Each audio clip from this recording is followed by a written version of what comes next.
Let's start off with a look at the FIFA Under-20 Women's World Cup, which kicked off in Edmonton, Canada on the 5th of August. Our African teams didn't go to Canada to play. Nigeria held strong at the top of the Group C table after drawing against Mexico and then walloping Korea in their second game. The game was a record breaker as Courtney Dike scored the fastest goal in the history of FIFA women's tournaments with a shot in the 18th second to give Nigeria an early lead. For their final match against England, Nigeria walloped the girls 2-1, taking them safely into the top 8. Ghana started out with a victory over host Canada, but faced a hard time of it against Korea DPR with a crushing 3-0 loss. The girls didn't give up though, and they beat Finland 2-1 in their last group game.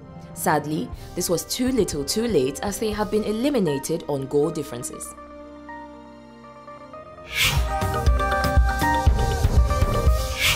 Now guys, remember when we told you that Keshi was on the verge of signing a new contract according to the NFF?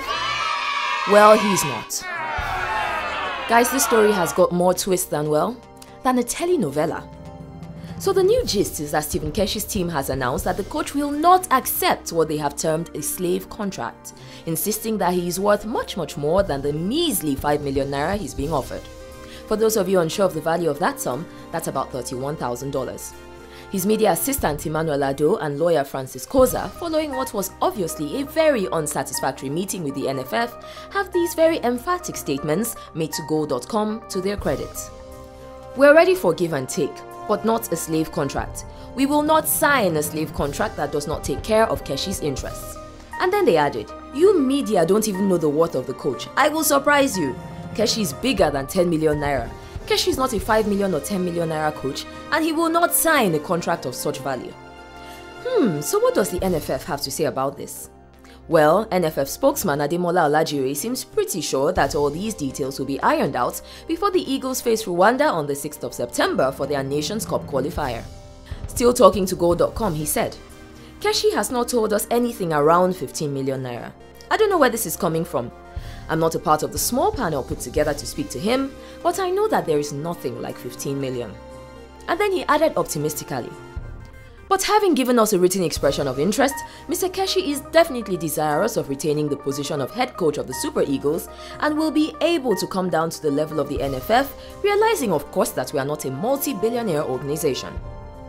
Oh well guys, that's all we have on this week's episode. Stay tuned for the next episode of The Coach and His Money.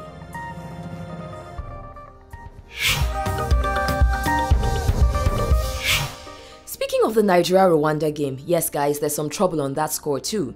Rwanda is not comfortable at all with the idea of coming to play in Nigeria, and so the Rwanda Football Federation has written to the Confederation of Africa Football requesting a change of venue because they are worried about the Ebola virus threat.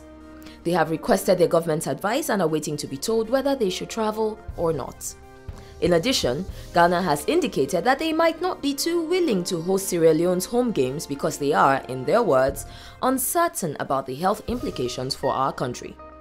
The Ghana Football Association has asked Sierra Leone to have their government call its government for a final decision.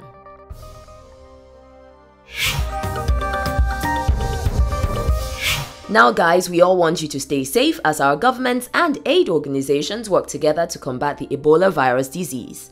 To play your own part, remember to wash your hands often and wash all food thoroughly.